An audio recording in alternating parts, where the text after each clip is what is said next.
My sister was standing barefoot in my kitchen wearing my husband's shirt, and somehow that still wasn't the moment I realized they were having an affair. Looking back now, that's the part that humiliates me most. Because the signs were everywhere. I just kept choosing love over instinct. It was barely 7 in the morning when I walked downstairs and found Emily leaning against the counter holding my favorite coffee mug, like she'd lived there forever. Her hair was still messy from sleep, one of Matt's old college shirts hanging loosely over her bare legs while sunlight poured through the kitchen windows behind her. For a second, my brain genuinely couldn't process what I was seeing. Not because it looked sexual, because it looked comfortable. Too comfortable. "Oh, you're awake already," she said quickly, straightening a little. I didn't answer right away. I just stared at the shirt.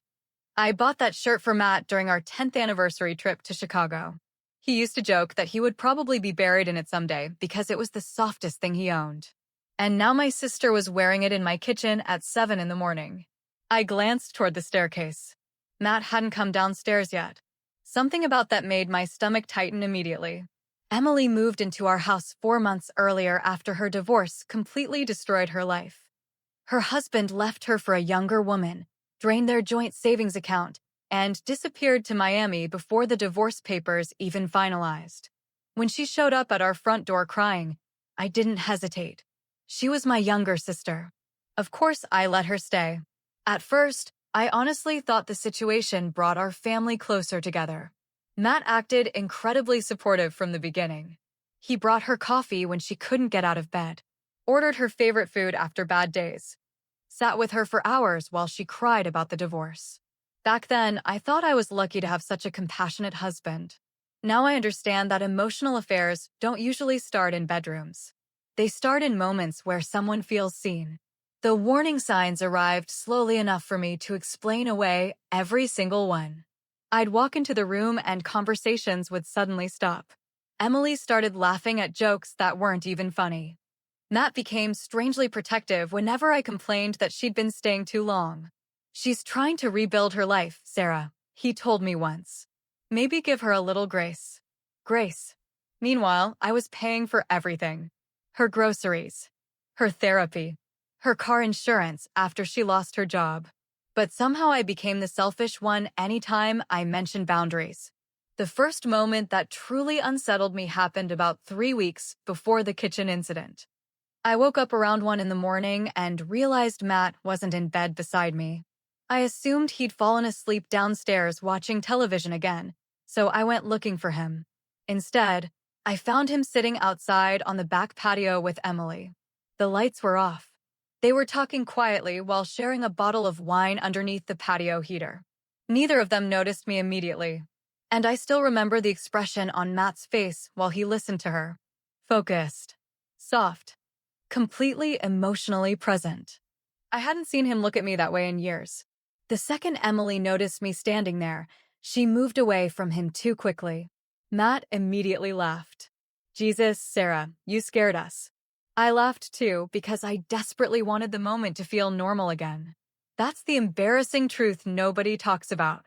When you love someone deeply, your brain will fight to protect the version of reality that hurts the least, even when your instincts are practically screaming. That morning in the kitchen, I finally forced myself to speak. "Where did you get that shirt?" Emily froze almost invisibly before lifting her coffee cup. "Oh, Matt gave it to me last night after I spilled wine on my clothes." Right then, Matt appeared halfway down the staircase. And the moment he realized what we were talking about, he stopped moving. Just for a second. But after 12 years of marriage, I noticed everything. "Yeah," he said quickly. "She was cold. Cold. In August." Inside a house where the air conditioning barely worked because Matt constantly complained about electricity bills. I nodded like I accepted the explanation, but something cold had already started spreading quietly through my chest. Not anger. Not even jealousy yet. It felt more like the beginning of realization. And for the first time in my marriage, I suddenly felt like a guest inside my own home. I left for work earlier than usual that morning, hoping some distance would stop the strange thoughts spiraling through my head. The drive into downtown Boston usually relaxed me, but that day every red light felt unbearable. Because once suspicion enters your marriage, your entire memory changes shape. Every interaction starts replaying differently. Every laugh sounds suspicious. Every touch suddenly means something else. At the office, I tried focusing on emails, presentations, literally anything except the image of Emily standing in my kitchen wearing my husband's shirt. Around lunchtime, almost without thinking, I opened our mobile phone account. And that was the exact moment my denial finally started dying. Hundreds of calls between Matt and Emily filled the screen. Hundreds. Most happened during work hours while I was at the office. Some lasted nearly an hour. My hands actually went numb scrolling through them. Because deep down, every woman knows there's a difference between helping someone heal and becoming the person they emotionally can't live without. And suddenly, for the first time, I realized I had absolutely no idea what was happening inside my own marriage. I spent the entire afternoon trying to convince myself there had to be a reasonable explanation for the phone records. Maybe Emily was lonely. Maybe Matt was just trying to help her emotionally. Maybe I was becoming paranoid after years of routine quietly drained the intimacy out of our marriage. That last thought hurt the most because part of me genuinely believed it. By the time I got home that evening, I had already rehearsed 3 different versions of the conversation in my head. In every version, Matt laughed, called me ridiculous, and wrapped his arms around me until I felt stupid for doubting him. Instead, I walked into complete silence. The television was off. The kitchen lights were dim. And Emily's suitcase sat near the front door. For one beautiful, hopeful second, I thought she was leaving. Then Matt walked out of the laundry room carrying another pile of her clothes. "Oh," he said casually. "We're helping Emily move into the guest room downstairs. She says the mattress upstairs hurts her back." We. Something about that word irritated me immediately. "I didn't know we discussed this," I replied carefully. Emily suddenly appeared from the hallway already looking defensive. "It's temporary," she said quickly. "You know my back issues have been terrible lately." Before I could answer, Matt stepped in again. "It just makes more sense, Sarah." That was becoming his favorite phrase lately. Makes more sense. Like every boundary in my own house was slowly becoming irrational. Dinner that night felt painfully awkward. Emily barely looked at me while Matt overcompensated by talking nonstop about random things that didn't matter. Sports. Politics. Some documentary he wanted us to watch together. People act strangely when they're hiding something. Sometimes they become quieter. Sometimes they become louder. Matt always got louder. Around 10, I pretended to fall asleep on the couch while they cleaned the kitchen. I don't even know why I did it. Maybe some part of me already knew the truth and needed proof strong enough to destroy the denial. Their voices drifted softly from the kitchen. At first, normal conversation. Then quieter. Then silence. I opened my eyes slightly. Neither of them was visible from the living room anymore. My heart started beating hard enough to hurt. I stood up slowly and walked toward the hallway as quietly as possible. And then I heard Emily laughing. Not normal laughter. That soft, intimate laugh women use when they're flirting with someone they already feel emotionally close to. Then Matt said something too quiet for me to hear.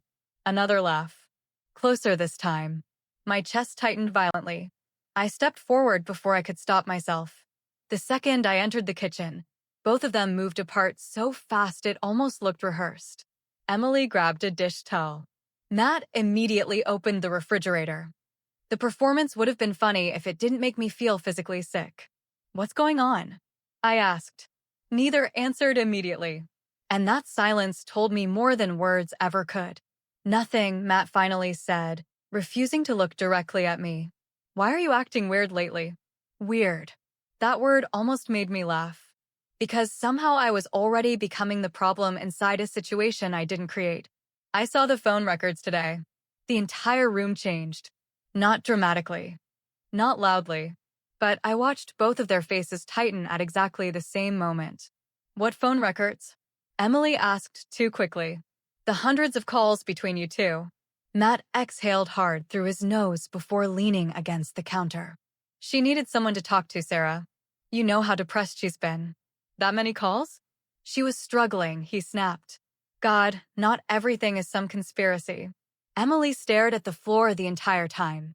And suddenly I realized something terrifying. She wasn't surprised I found out. She was scared about how much I knew. There's a difference. A huge difference.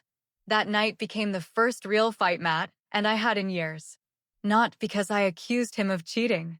Because I asked why he was emotionally closer to my sister than to me. "You've barely touched me in months," I said quietly once Emily went downstairs. Matt rubbed his face aggressively. "I'm tired, Sarah." "You're tired with me," I answered. "But somehow you have endless energy for her." The moment the words left my mouth, I saw it happen. Not guilt. Anger. Pure defensive anger. "That's honestly disgusting," he said coldly. "You know your sister is vulnerable right now." Vulnerable. That word again. Everything always came back to protecting Emily. Meanwhile, I felt like I was slowly disappearing inside my own marriage. That night, Matt slept facing the opposite side of the bed without touching me once. I barely slept at all. Around 2 in the morning, I heard footsteps moving quietly downstairs. Then a door opening. Then silence. I told myself not to look. I told myself I was being paranoid. I lasted maybe 30 seconds. My heart pounded so hard it felt difficult to breathe as I slipped out of bed and walked toward the staircase. The house was completely dark except for the small light above the stove downstairs. And then I saw them. Matt standing near the guest room door. Emily directly in front of him. Too close. Way too close. Neither noticed me at first. She was crying quietly while he held both of her hands. And then he said something that completely shattered whatever hope I still had left. "I hate seeing you like this." Not "I'm sorry." Not "you'll be okay." "I hate seeing you like this." The kind of sentence people say when emotional lines have already been crossed. Emily wiped her eyes and leaned forward slightly. And my husband touched her face the same way he used to touch mine. Softly. Automatically. Like his body already belonged there. I stepped backward before they could see me. My legs felt weak. My hands were shaking so badly I had to grip the hallway wall just to stay standing. Because deep down, I finally understood the truth. Affairs don't begin with sex. By the time people start touching each other, they've usually already betrayed you 100 different ways first. After that night, something inside me changed completely. Not dramatically. Quietly. Like a switch flipping somewhere deep in my chest. I stopped asking questions because I already knew the answers were going to destroy me eventually. Instead, I started watching them the way detectives probably watch suspects before an arrest. Every glance. Every shift in energy. Every tiny moment they thought nobody noticed. And once you stop lying to yourself, the truth becomes impossible to unsee. Emily suddenly cared how she looked again. After months of depression and oversized sweatpants, she started wearing makeup around the house. She curled her hair before dinner. She laughed more. Started going to the gym again. Matt noticed all of it. Of course he did. I'd catch him watching her when she wasn't looking, and the expression on his face made me physically sick because it wasn't purely sexual. It was admiration. That emotional kind of attraction that's infinitely more dangerous. The worst part was how normal they tried to act around me. That's what really destroys your sanity during betrayal. The performance. People lying directly to your face while still expecting you to cook dinner beside them afterward. A week later, the three of us went to a charity event connected to my company. Emily almost didn't come, but Matt convinced her at the last minute. "You need to get out of the house," he told her gently. Not once had he spoken to me that softly in months. The entire night felt wrong. I'd look across the room and somehow they always seemed locked into their own private world. Tiny smiles. Long eye contact. Inside jokes they never explained. At one point, I walked outside for air and accidentally saw them through the ballroom window standing closer together than married people usually stand at parties. And suddenly this horrible thought hit me. Maybe I wasn't interrupting something temporary. Maybe I was already the third person in my own marriage. On the drive home, Emily fell asleep in the back seat. Matt kept glancing at her through the rearview mirror. "You care about her a lot," I said carefully. His hands tightened slightly on the steering wheel. "She's family." That answer should have comforted me. Instead, it sounded rehearsed. 2 days later, I found the receipt. It happened completely by accident. Matt left his blazer hanging over the chair in our bedroom while he showered downstairs after the gym. His phone buzzed inside the pocket, and when I reached for it, a folded receipt slipped onto the floor. A jewelry receipt. For $180. My stomach dropped immediately because my birthday had passed 3 months earlier, and our anniversary wasn't close. I unfolded it slowly. Women's necklace. Gold. Purchased 5 days earlier. My hands actually started trembling. The worst part about betrayal isn't always the proof. Sometimes it's the way your body recognizes the truth before your mind catches up. That night at dinner, Emily wore a delicate gold necklace I had never seen before. I nearly stopped breathing. She touched it absent-mindedly while laughing at something Matt said. And he looked away too quickly when he noticed me staring. That was the moment I realized I wasn't imagining anything anymore. I was living inside an affair. After dinner, I confronted him for the first time directly. Not emotionally. Not screaming. Honestly, that almost made it scarier. Did you buy Emily jewelry? Matt looked genuinely stunned for half a second. Then defensive. It was a gift. For what? She's been having a hard time. I stared at him in disbelief. You bought my sister a $500 necklace because she's sad? You're twisting this into something ugly. There it was again. Every single conversation somehow became about my reaction instead of his behavior. You touch her differently, I said quietly. Matt immediately looked away. You look at her differently too. That's insane. No, I whispered. What's insane is how hard you're trying not to admit it. For a second, I honestly thought he might finally tell the truth. I saw something crack in his expression. Guilt. Real guilt. But then he buried it again. You're being paranoid because we haven't been close lately. That sentence hit me harder than I expected, because suddenly the affair was somehow connected to me failing as a wife. Classic. I slept in the guest bedroom that night after Emily insisted she'd stay at a hotel for a few days to avoid more tension. Matt immediately shut that idea down. No one's going anywhere. The speed of his response told me everything. He couldn't even pretend to choose me anymore. Around midnight, I went downstairs for water and noticed light coming from under the office door. Matt was inside alone. At least I thought he was alone. Then I heard Emily's voice. Soft. Emotional. I moved closer quietly before my brain could stop me. And then I heard my sister crying. I feel horrible, she whispered. Matt answered immediately. This isn't your fault. My chest tightened so hard it hurt. Emily started crying harder. We can't keep doing this. Silence. Long silence. Then my husband spoke again. And I swear to God, those next words permanently changed something inside me. I know, he said quietly. But every time I try pulling away from you, I can't. I stopped breathing. The world literally felt unstable underneath me. Because until that moment, some pathetic part of me still hoped maybe this was emotional confusion. Maybe loneliness. Maybe blurred boundaries.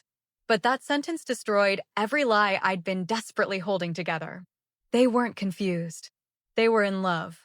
And suddenly every terrible possibility I'd been avoiding became real all at once. My husband wasn't just cheating on me. He was falling in love with my sister inside my own house. After I heard Matt tell my sister he couldn't pull away from her, I stopped feeling like a wife. I became an observer. A stranger living inside a collapsing marriage. The weirdest part was how normal everything looked from the outside. We still ate dinner together. Still smiled in public. Still acted like a functioning family whenever friends called or neighbors stopped by. Meanwhile, I felt like I was slowly bleeding internally. And neither of them had the courage to end it.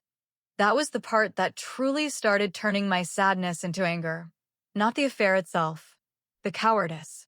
If they were so deeply connected, then why keep humiliating me every single day? Why keep pretending? For almost a week, I said nothing. I watched. Listened. Collected pieces. And once I stopped confronting them, they became careless. Emily started spending more time downstairs in Matt's office while I worked late. I'd come home and find wine glasses sitting beside his laptop or hear them laughing softly behind closed doors before everything suddenly went silent the second I walked in. One night, I caught Matt smiling at his phone while we were lying in bed together. Actually smiling. The kind I hadn't seen from him in years. "Who's texting you?" I asked. He locked the screen immediately. "Work." At 11:30 at night. I almost laughed. Instead, I rolled over and stared into darkness while my husband texted my sister 3 feet away from me.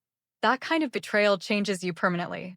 A few days later, Emily announced she'd found an apartment across town. The second she said it, I looked directly at Matt. His entire body tensed. Not relieved. Panicked. Emily said carefully, avoiding eye contact with both of us. "It's probably time I stopped depending on you guys." You guys. As if she hadn't spent 4 months emotionally replacing me inside my own marriage. Matt barely touched his food the rest of dinner. That night, he picked a fight with me over absolutely nothing. The dishwasher. Literally the dishwasher. "You're constantly tense lately," he snapped. I stared at him in disbelief. "My sister is moving out and somehow you're the one upset about it. She's trying to rebuild her life." "There it is again," I said quietly. "You always sound more worried about losing her than losing me." His face hardened instantly. "You're obsessed with this." Obsessed. Interesting word to use when your husband is secretly in love with your sister. Around 2 in the morning, I woke up and realized Matt wasn't beside me again. This time, I didn't hesitate. I already knew where he was. I walked downstairs slowly, my heart pounding so hard it almost made me nauseous. The house was completely dark except for the dim light under the office door. And then I heard it. Emily laughing softly. Not crying this time. Flirting. I moved closer quietly until I could hear their voices clearly. "I feel guilty every time I look at her," Emily whispered. Matt answered immediately. "She already checked out of this marriage a long time ago." That sentence hit me harder than I can even explain. Because suddenly I wasn't just being betrayed. I was being rewritten, turned into the reason for my own destruction. "She loves you," Emily said quietly. Silence. Then Matt sighed. "Things haven't been good between us for years." Years. Funny how men only rewrite history after they fall in love with someone else. I felt physically sick standing there listening to my husband emotionally dismantle our marriage to comfort the woman helping him destroy it. Then Emily asked the question that shattered whatever control I still had left. "What happens when she finds out?" Matt didn't answer immediately. And that terrified me more than anything, because it meant they'd already discussed the possibility. Planned for it. Eventually he spoke. "I'll handle it." Handle it. Like I was a problem to manage. Not his wife.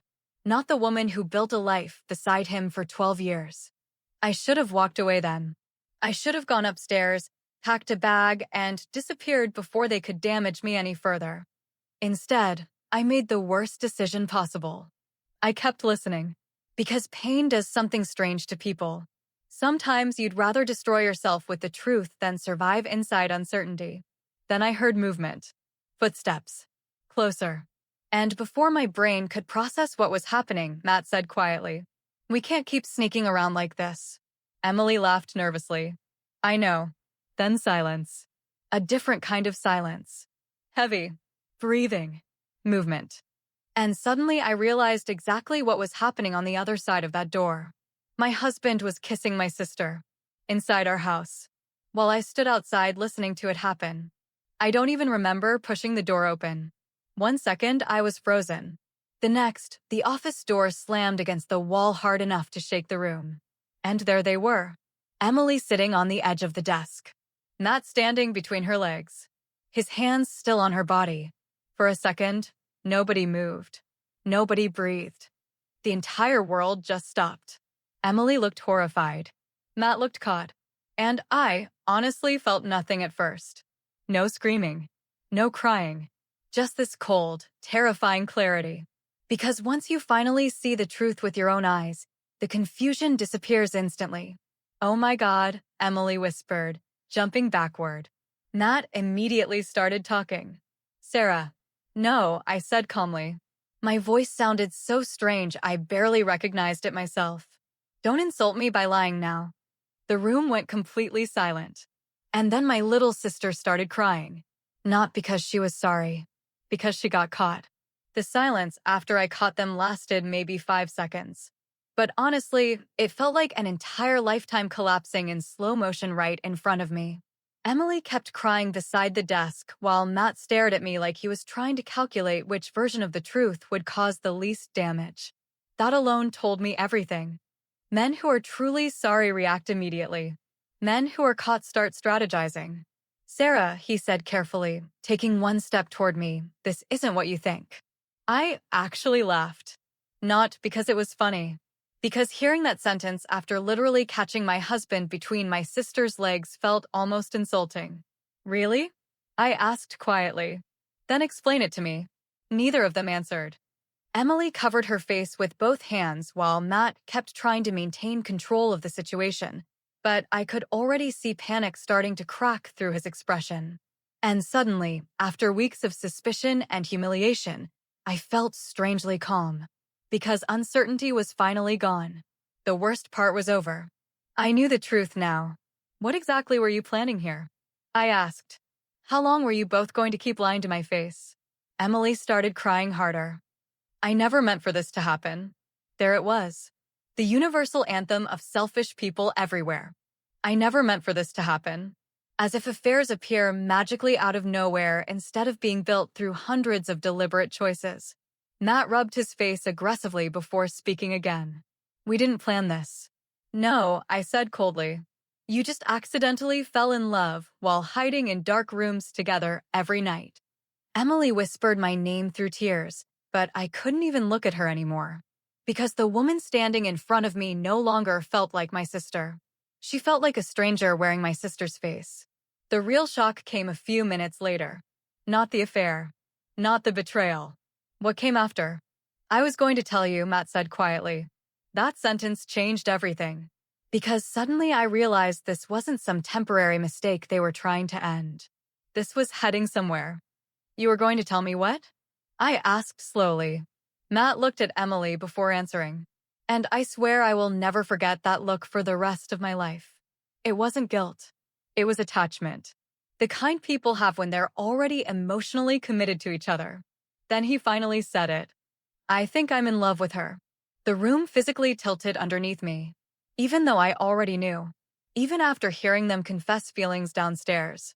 Hearing my husband say those words out loud still felt like getting hit in the chest with a hammer. Emily immediately started sobbing. Matt, stop. No, he snapped suddenly. We can't keep lying anymore. Lying. Interesting choice of words from a man who'd been deceiving me for months. I stared at him, genuinely unable to process what I was hearing. This man slept beside me for 12 years. We built a company together. Buried parents together. Planned retirement together. And now he stood inside our office confessing love for my little sister like our marriage was just unfortunate timing. You're unbelievable, I whispered. Matt looked exhausted suddenly, like the secret had finally become too heavy to carry. Things between us haven't been good for a long time, Sarah. Again with the rewritten history. Cheaters always do that. They turn normal marital struggles into proof the relationship was doomed all along because it helps them sleep at night. So instead of leaving, I said, you started sleeping with my sister? We haven't. Emily stopped herself too late. I looked directly at her. You haven't what? Silence. And right there, I understood the truth immediately. They hadn't slept together yet. At least not technically. Which somehow made the situation even more disturbing.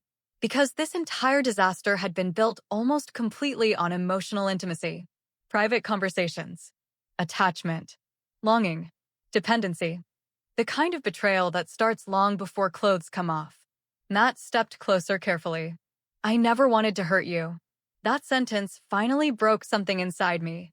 Not emotionally. Spiritually. Because hurting me was exactly what they'd been choosing every single day for months.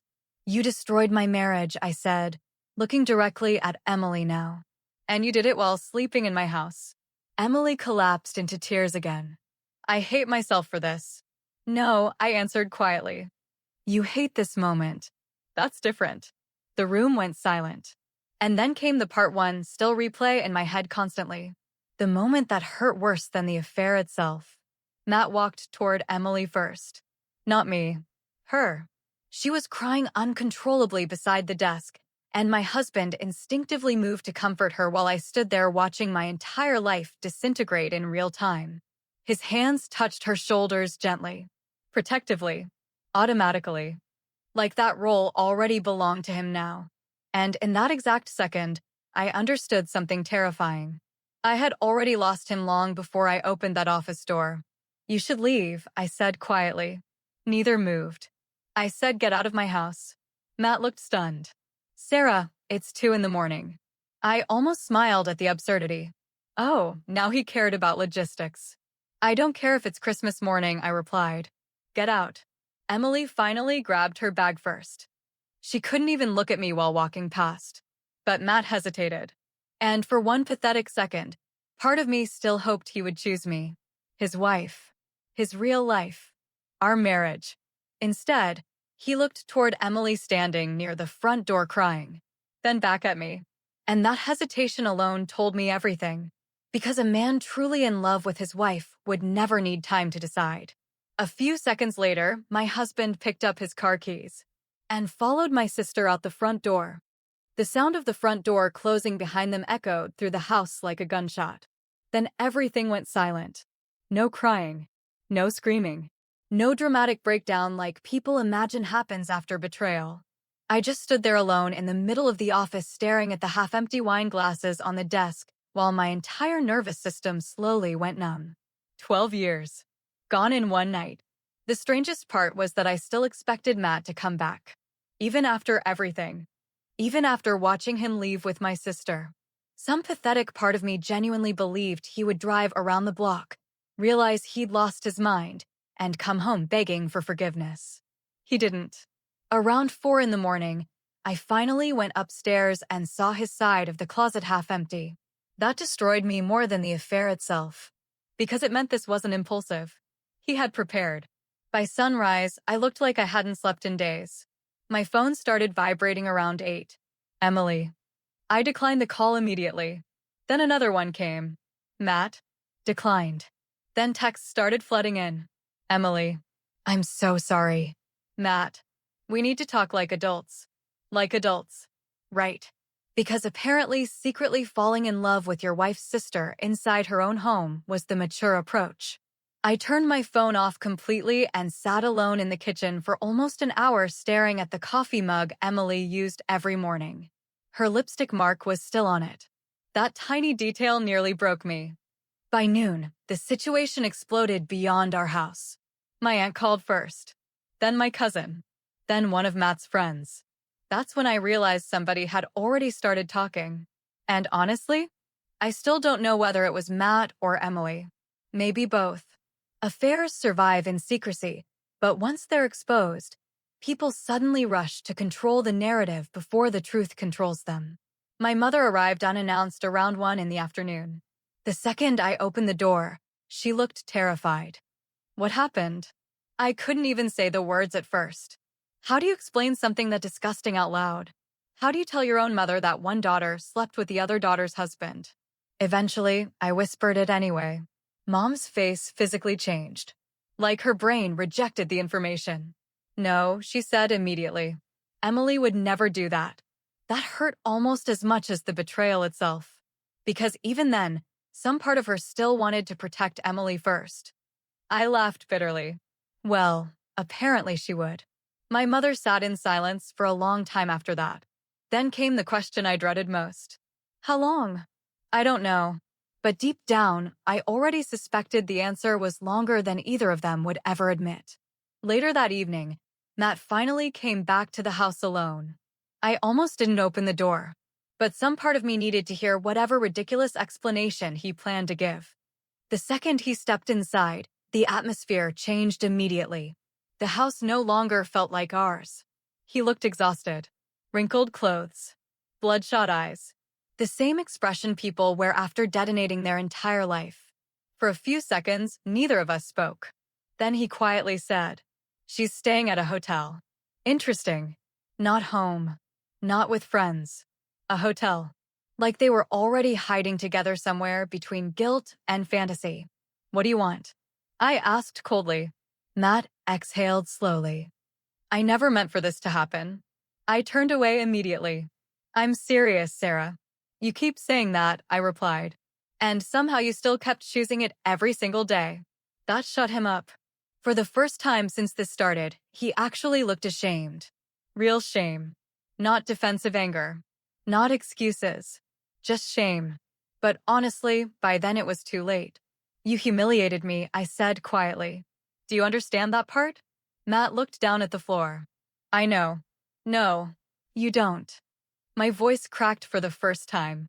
You let me feed her, comfort her, support her after her divorce while the two of you were falling in love behind my back. He rubbed his face hard like he couldn't stand hearing it out loud. We tried stopping it. That almost made me laugh again. Like emotional affairs are natural disasters instead of choices. You should have left me first. Silence. Long silence. Then Matt finally admitted the truth I think he'd been avoiding even from himself. I didn't want to lose either of you. There it was. The selfishness underneath everything. He wanted the comfort of his marriage and the excitement of emotional intimacy at the same time. And somehow both my sister and I paid the price for it. I stared at him for a long moment before asking the question I'd been terrified to hear answered. Do you love her? Matt closed his eyes briefly. That hesitation told me enough already. But then he whispered, yes. One word. Quiet. Simple. Completely devastating. And weirdly, that was the exact moment my love for him finally died. Not because he chose her. Because he answered honestly. After months of lies, sneaking around, manipulation, and emotional cruelty, the truth finally arrived too late to save anything. I nodded slowly. Then I looked directly at the man I thought I would grow old beside and said the only thing left to say. Then you should have had the decency to leave me before destroying my family too. 3 weeks after my husband left with my sister, Emily showed up at my front door crying hard enough to barely speak. By then, I had already stopped answering calls from both of them. Matt sent long emotional texts every few days, pretending to care about my healing while openly living inside the relationship that caused the damage in the first place. Emily mostly sent apologies. Paragraphs and paragraphs of apologies. None of them mattered. Because eventually apologies start feeling insulting when they come from people still making the same choice every morning. When I opened the door that afternoon, Emily looked awful. No makeup. Swollen eyes. Oversized sweatshirt. For a second, she reminded me of the version of her that first arrived at my house after the divorce. Broken. Fragile. The difference was that now I knew exactly what kind of damage she was capable of causing once someone made her feel emotionally wanted again. Please, she whispered. Just let me talk to you. Every instinct in my body told me to slam the door. Instead, I stepped aside silently. That was probably my final mistake. Emily sat at the kitchen table twisting her hands together nervously while I stayed standing across from her with my arms folded. Neither of us spoke at first. The silence felt ugly. Heavy. Like two people mourning completely different things. Finally, she looked up at me. I hate myself for what I did. I said nothing. Because honestly, I was tired of hearing guilt from people who kept choosing each other anyway. Emily started crying again. I never wanted this. There's that sentence again, I replied coldly. You both keep saying that like this just happened accidentally. She lowered her eyes immediately. And for the first time since the affair exploded, I noticed something strange. Emily didn't look happy. Not even close. She looked terrified. Exhausted. Like the fantasy she'd risked everything for had started collapsing the second it became real. How long? I finally asked. Emily swallowed hard. About 5 months. 5 months. Almost the entire time she lived in my house. I laughed once under my breath because at that point the truth had become almost absurd. So while I was paying your bills and helping you recover from your divorce, you were secretly falling in love with my husband. Emily wiped tears from her face. It wasn't supposed to happen like that. Then how exactly was it supposed to happen? She didn't answer. because there was no answer that didn't sound monstrous out loud. After a long silence, Emily finally whispered the one thing I think she came there hoping I'd somehow understand. He made me feel safe again. That sentence hit me harder than I expected. Not because it justified anything, because I suddenly understood the emotional mechanics behind the betrayal. My sister was drowning after her divorce. My husband wanted to feel needed again. And somewhere inside that emotional dependency, they gave themselves permission to destroy me. He was supposed to make me feel safe, I said quietly. Emily broke down completely after that. For several minutes, the only sound in the kitchen was her crying while I stood there feeling strangely detached from everything. Then she said something I still think about constantly. He tells me he loves me, but everything feels horrible now. I stared at her. Good. That was the first honest thing either of them had said since this started. Because affairs survive on fantasy. Secret calls. Private moments. Emotional intensity. But once real life enters the picture, shame, consequences, family destruction, people suddenly realize love built on betrayal comes poisoned from the beginning. Are you living together now? I asked. Emily hesitated. That hesitation told me enough. Yes. I nodded slowly. My husband and my sister waking up beside each other every morning. That image should have destroyed me. Strangely, it didn't. Not anymore. Because once someone betrays you deeply enough, your brain eventually stops trying to save the relationship emotionally. It switches into survival mode instead. Emily looked around the kitchen nervously before speaking again. Mom won't talk to me. I almost laughed at the selfishness of that statement. My marriage ended, I said. And you're upset Mom is ignoring you? Emily looked ashamed immediately. I know I deserve that. Yes, I answered. You do. The room went silent again. Then came the moment I never expected. Emily looked directly at me and whispered, Do you think he'll do the same thing to me someday? That question told me everything about her relationship with Matt. No trust. No security. Just anxiety hiding underneath attraction. Because deep down, both of them knew exactly what kind of people they had become. I walked toward the sink slowly before answering. I think you already know the answer.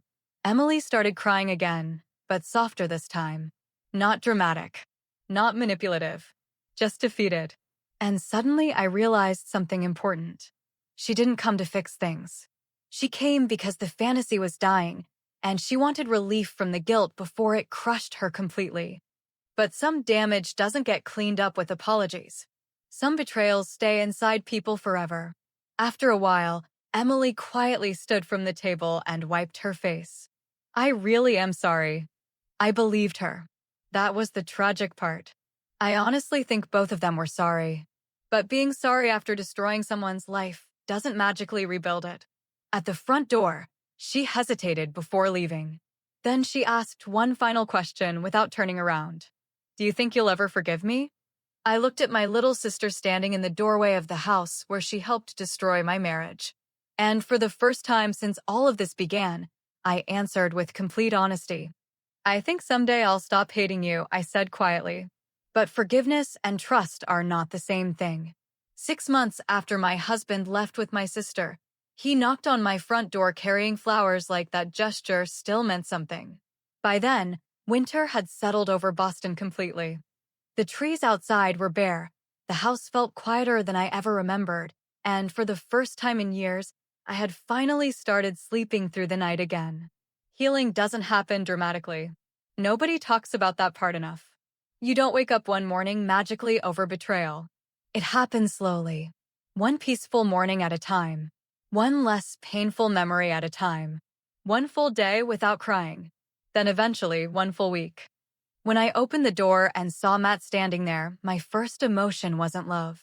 It wasn't even anger anymore. It was distance. The kind that only appears after someone breaks you badly enough that your heart finally learns how to survive without them. He looked older. Not physically. Emotionally. Like the last 6 months had drained something out of him permanently. Hi, he said quietly. I stared at the flowers. You should have saved your money. A weak smile appeared on his face before disappearing again. Can I come in? Part of me wanted to say no immediately. Another part needed closure more than revenge. So I stepped aside silently.